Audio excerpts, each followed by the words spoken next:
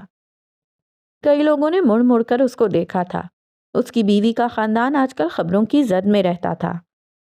یہ آدمی خود بھی کئی دن ٹاپ ٹرینڈ رہا تھا، گو کہ ان میں سے کوئی بھی سینٹ نہیں تھا، لیکن اپنا پھیلایا ہوا کچرا کسی کو نہیں دکھتا۔ شاہتاج عمر کو دیکھتے ہوئے اٹھ کھڑی ہوئیں۔ وہ ان کے قریب آ کر رکا۔ میں نے آپ کے گھر کی بہت تعریف سن رکھی ہے، کیا آپ مجھے اندر سے اس کی خوبصورتی نہیں دکھائیں گی؟ قریب سے، وہ مسکرا کر کہہ رہا تھا۔ شاہتاج کو کچھ نہ بولتے دیکھ کر وہ ایک پل کو رکا۔ میں آپ کے بیک یارڈ کی خوبصورتی کے بارے میں بھی کہنا چاہتا ہوں۔ آپ یہ تعریف اندر چل کر سننا چاہیں گی یا پھر؟ وہ رکا، 3 میزوں پر بیٹھے لوگوں کے جمع غفیر کو دیکھا۔ یا پھر میں یہیں ان سب کے سامنے تعریف شروع کروں؟ اب کہ اس کا لہجہ جتاتا ہوا تھا۔ بیک یارڈ کے ذکر پر شہتاج کا سانس تک رک گیا، لیکن وہ اچھی اداکار تھی سو مسکراتی رہی۔ اب ہالے اور ہارون بھی ان کے قریب آ چکے تھے۔ شہتاج گردن کڑھائے ہوئے لوگوں کی جانب مڑی۔ توجہ دیجیے گا پلیز، شہتاج نے بلند آواز میں سب کو اپنی جانب متوجہ کیا۔ لوگ جو ان کو نہ دیکھنے کی اداکاری کر رہے تھے اب گردن اٹھائی دلچسپی سے ان کو دیکھنے لگے۔ ہارون شاہد، یہ میرے بچوں کی طرح ہے۔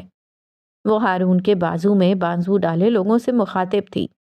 اور عمر حیات، اس نے آگے بڑھ کر دوسرا بازو عمر کے بازو میں ڈال لیا۔ خدا کا خوف کرو بی بی، میں شادی شدہ آدمی ہوں، عمر دل میں بڑبڑایا۔ عمر حیات ہارون کی فیملی ہے، مطلب میری بھی فیملی ہے۔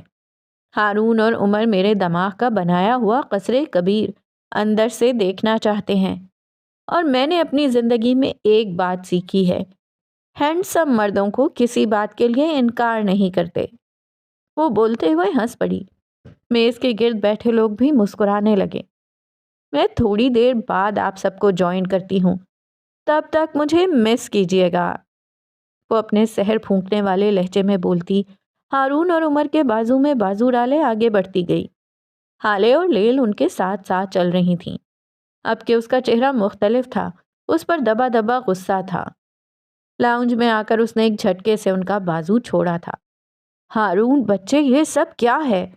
تم پہلے ان لوگوں کو بغیر انویٹیشن کے میری پارٹی میں لے آئے اور اب یہ مجھے تھریٹ کر رہا ہے۔ تمہیں لگتا ہے تمہاری آنٹی یہ سلوک ڈیزرو کرتی ہیں؟ اس نے بمشکل اپنا لہجہ نارمل رکھا ہوا تھا۔ جی تو چاہ رہا تھا اس عمر حیات کے ساتھ ساتھ ہارون کا گلا بھی دبا دے۔ ہاں مس شہتاج صاحبہ، میرے پاس آپ کی اداکاری کا کوئی وقت نہیں ہے، مدعے پہ آئیں۔ عمر آگے آیا، شہتاج کی آنکھوں میں دیکھا۔ اس کی آنکھیں بے تاثر تھیں، ان میں صفاقی تھی، بے رحمی تھی۔ ہالے خاموش کھڑی رہی۔ ہالے کے اغوا میں آپ شامل تھیں، مجھے صرف یہ بتائیں کہ آپ کو حکم دینے والا کون تھا؟ عمر وقت ضائع کیے بغیر مدعے پر آیا تھا۔ شہتاج کے چہرے پر کوئی تاثر نہیں تھا۔ کیا بکواس ہے یہ؟ میں اس لڑکی کو جانتی بھی نہیں، کجا کہ اس کا اغوا، میں ایسا کیوں کروں گی؟ جواب تو مجھے تم لوگوں سے لینا چاہیے۔ میری معصوم بچی کو پھانسی چڑھا دیا، رحم نہیں آیا اس کے باپ کو؟ ہاں، آپ کی بچی معصوم نہیں، قاتلہ تھی۔ شہتاج، اس مسئلے کو وہیں چھوڑ دیں، ہم وہاں نہیں جا رہے۔ میں ایک سیدھی سیدھی بات پوچھ رہا ہوں، آپ کے اوپر کون ہے؟ عمر کا لہجہ نارمل تھا، لیکن شہتاج تو جیسے بھڑک اٹھی۔ کیوں چھوڑ دوں؟ ہاں، ہمارا خون خون نہیں ہے کیا؟ ہماری بچی معصوم نہیں تھی کیا؟ اور ایک بات اور، اس نے قتل نہیں کیا تھا، اسے ٹریپ کیا گیا تھا۔ وہ معصوم تھی، میری بچی معصوم تھی۔ تمہارے باپ نے ایک غلط فیصلہ کیا، اسے تحقیق کرنی چاہیے تھی۔ اسے کوئی حق نہیں تھا کہ وہ 3 پیشیوں کے اندر اندر ہماری بچی کو سزا سنا دے۔ میری بچی معصوم تھی، اس نے قتل نہیں کیا تھا۔ تمہارے باپ نے ایک غلط فیصلہ کیا تھا۔ وہ ہذیانی انداز میں چلا رہی تھی۔ ہالے چند ثانیے اس کو دیکھتی رہی، پھر آگے آئی، شہتاج کے بالکل سامنے کھڑی ہوئی، اس کی آنکھوں میں دیکھا۔ تمہارا باپ اچھا آدمی نہیں تھا، اس نے غلط فیصلہ سنایا تھا ہالے، وہ ایک اچھا جج نہیں تھا۔ میری بچی معصوم تھی، اس نے قتل نہیں کیا تھا۔ اس کی آواز ہلکی تھی، بالکل ہلکی۔ یہ بکواس کر رہی ہے ہالے، اس کی بات مت سنیں، عمر نے پیچھے سے پکارا تھا۔ تمہارا باپ اچھا آدمی نہیں تھا، اس نے غلط فیصلہ دیا تھا۔ میری بچی معصوم تھی، تم سن رہی ہو نا؟ میری بچی معصوم تھی، میری ماں ہی معصوم تھی۔ وہ کسی ہیپنوٹائز کر دینے والے عامل کی طرح ہلکی آواز میں کہہ رہی تھی، یوں جیسے کوئی جادو کر رہی ہو، یوں جیسے کوئی منتر پڑھ رہی ہو۔ حالے، آپ اس کی بات کیوں سن رہی ہیں؟ ساری دنیا جانتی ہے ماہی نے قتل کیا تھا، سارے ثبوت، ساری گواہیاں اس کے خلاف تھیں۔ آپ مجھے بات کرنے دیں، اس عورت کو میں خود ڈیل کر سکتا ہوں۔ اب کہ عمر چڑھ گیا تھا۔ ہارون خاموش تھا، کیونکہ حالے خاموش تھی۔ وہ جانتا تھا حالے اگر خاموش ہے تو اندر بہت سارا شور چھپا رکھا ہے۔ لیل کی پہلو میں گری مٹھی بھنجتی جا رہی تھی۔ ان لوگوں نے اس کے معراج بابا کو اس سے دور کر دیا۔ تمہارے باپ نے غلط فیصلہ، اس کو مت سنیں، میری بچی معصوم، میں اس سے ہینڈل کر سکتا ہوں۔ آوازیں گڈمٹ ہونے لگی تھیں، شور بڑھتا جا رہا تھا۔ بابا نے غلط فیصلہ لیا تھا، ہالے ہلکی آواز میں بولی۔ شاہتاج رک گئی۔ ہالے نے آنکھیں اس کے چہرے پر گاڑ دیں۔ ماہی قاتل نہیں تھی، آپ صحیح کہہ رہی ہیں، وہ فیصلہ غلط تھا، آپ صحیح کہہ رہی ہیں۔ ہالے، آپ، عمر آگے آیا۔ ہالے نے اس کو روک دیا۔ قاتل ماہی نہیں تھی، ماہی معصوم تھی، فیصلہ غلط تھا کیونکہ قتل آپ نے کیا تھا۔ الفاظ تھے کہ سیسا۔ شاہتاج کو اپنے کان جلتے محسوس ہوئے۔ عمر اپنی جگہ سن ہو گیا۔ ہارون شل تھا۔ لیل کی بھینچی ہوئی مٹھی کھل گئی۔ وہ ایک لمحے کو ساری دنیا خاموش ہو گئی۔ ساری دنیا میں بس ایک ہی آواز تھی، حالے سلطان کی آواز۔ وہ کہے جا رہی تھی، بابا نے ثبوتوں کی بنا پر فیصلہ سنایا اور ثبوت ماہی کے خلاف تھے، لیکن در حقیقت اس قتل کے پیچھے آپ تھیں۔ ماہی کا تعلق کوئی ٹاکسک تعلق نہیں تھا۔ حالے بول رہی تھی اور شاہتاج سانس لیے بغیر سن رہی تھی۔ اس کی زبان تالو سے چپک گئی تھی۔ ان دونوں کا تعلق گرو کر رہا تھا۔ وہ دونوں شادی کرنے والے تھے، لیکن آپ سے یہ برداشت نہ ہو سکا۔ آپ نے اس سے بدلہ لیا، اپنی محرومیوں کا بدلہ۔ آپ کو ساری زندگی باپ کا پیار نہیں ملا، اور وہی پیار جب ماہی کو ملا تو آپ جیلس ہونے لگیں۔ شاہتاج بے دم ہو کر صوفے پر گر گئی۔ وہ دونوں شادی کرنے والے تھے اور آپ سہ نہیں سکیں۔ آپ نے اس کے بوائے فرینڈ کو گھر بلوایا اور اسے بند کر دیا۔ پھر اگلے کئی دن آپ اسے ٹارچر کرتی رہیں، اپنی محروم بچپن اور اپنی جوانی کا بدلہ لیتی رہیں، لیکن آپ کو سکون نہیں ملا اور آخر کار آپ نے اسے مار دیا۔ آپ نے ایک معصوم لڑکے کی جان لے لی، اپنے حسد کی وجہ سے، اپنے شر کی وجہ سے۔ آپ نہیں چاہتی تھی کہ ماہی کی شادی ہو، بلکہ آپ کو ہر اس لڑکی سے نفرت ہو جاتی ہے جس کی شادی اس کی پسند سے ہو رہی ہو۔ آپ کو اپنی محرومیاں یاد آ جاتی ہیں۔ آپ کسی لڑکی کو خوش نہیں دیکھ سکتی کیونکہ آپ نے ایک اچھی جوانی نہیں دیکھی۔ آپ کی محبت آپ سے چھن گئی کیونکہ وہ آدمی کم آیا اور بدنام زمانہ تھا۔ آپ کے بھائی اس رشتے پر راضی نہیں ہوئے کیونکہ انہیں آپ سے زیادہ عزیز اپنا نام تھا۔ آپ نے اپنی محبت کھو دی اور اسی کا بدلہ آپ نے ماہی سے لیا۔ آپ نے اس کی قبر بیک یارڈ میں اس لیے نہیں بنوائی تھی کہ آپ کو اس سے محبت تھی۔ وہ آگے آئی، شاہتاج کی آنکھوں میں دیکھا۔ آپ نے ایسا اس لیے کیا تاکہ آپ کے بھائی اس اذیت کو بھول نہ سکیں، ان کو یاد رہے کہ ان کی بیٹی مر چکی ہے، وہ پل پل مرتے رہیں۔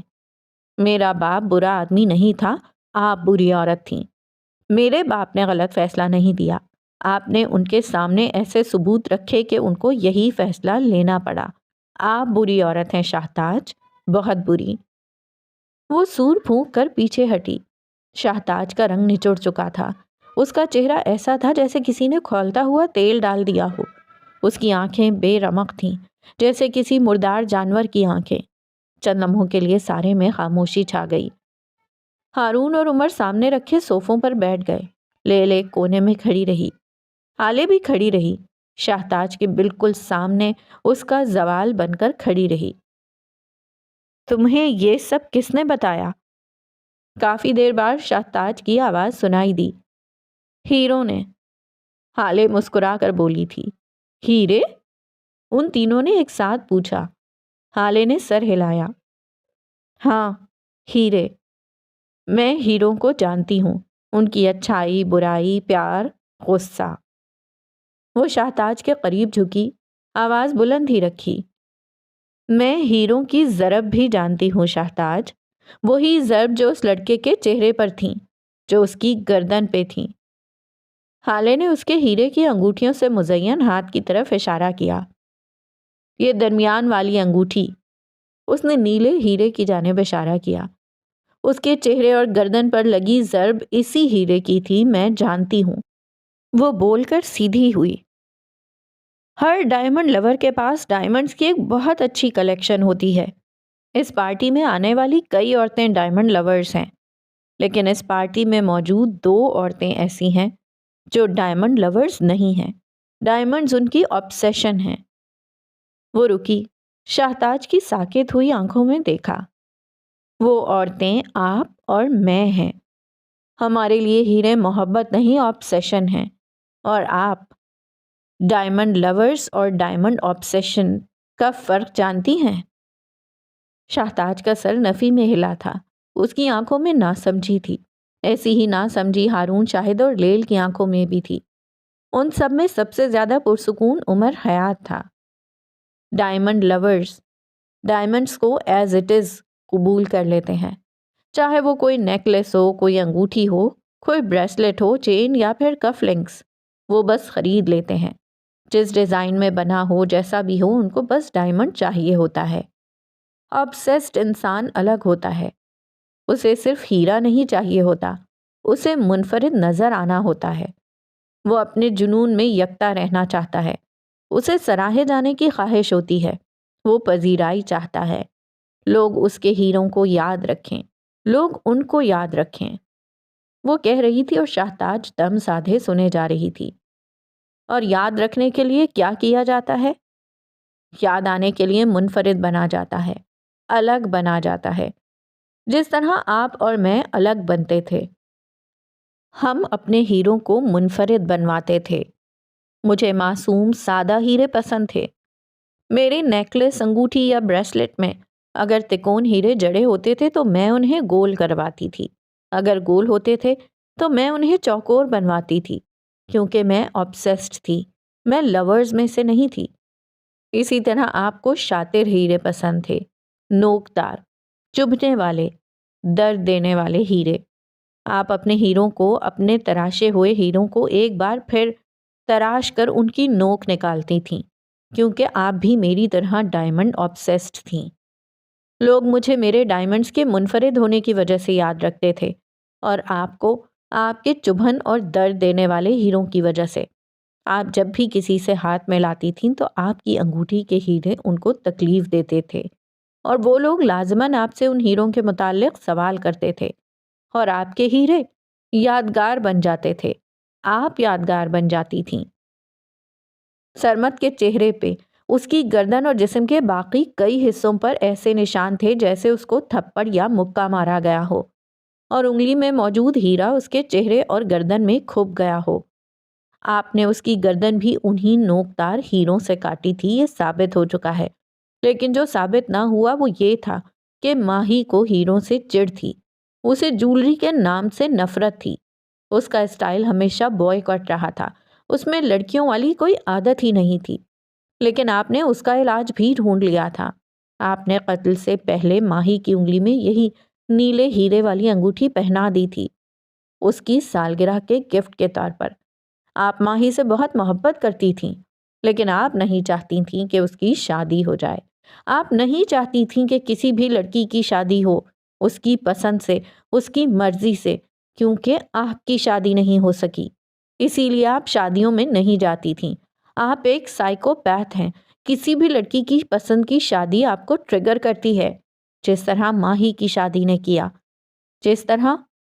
وہ رکی، صوفے کے ہتھے پر ہاتھ رکھے اس کی جانب جھکی۔ جس طرح میری شادی نے آپ کو ٹریگر کیا۔ وہ پیچھے ہٹی۔ میں آپ کے پرسنل مسئلے میں نہیں پڑنا چاہتی۔ آپ اپنی بھتیجی کو قتل کریں یا اپنے بھائی کو، لیکن آئندہ میرے بابا کا نام اس سب میں مت لیجیے گا۔ حالے نے انگلی اٹھا کر وارن کیا تھا۔ کافی دیر خاموشی کی نظر ہوئے۔ شاہتاج کا رکا رکا سانس اب بحال ہوا تھا۔ اب کے شاہتاج سیدھی ہو کر مسکرائی، ٹانگ پہ ٹانگ چڑھا لی اور مسکرا کر ان تینوں کو دیکھا۔ اور تمہیں لگتا ہے تمہاری اس تھیوری پہ کوئی یقین کر لے گا؟ حالے، تم ایک انتہائی بے وقوف عورت ہو۔ مجھے لگا تھا مجھے تم سے خوف زدہ ہونا چاہیے، لیکن اب لگتا ہے تم سے خوف زدہ ہونا بیکار ہے۔ تم اپنی فیری ٹیل تھیوری سے کچھ بھی ثابت نہیں کر سکتی۔ ہیرو نے بتایا۔ What naan sense! اس نے نخوت سے ہاتھ جھلایا تھا، اس کا ڈر ختم ہو چکا تھا۔ وہ اب پرسکون تھی، حالے بھی پرسکون تھی۔ میں نے ابھی بات ختم نہیں کی شاہتاج، میں نے کہا میرے بابا کا نام ان سب میں مت لیجیے گا، ورنہ میں ساری دنیا کو بتا دوں گی کہ اس رات جیل کے اس کمرے میں ماہی کو مارنے والی بھی آپ خود تھیں۔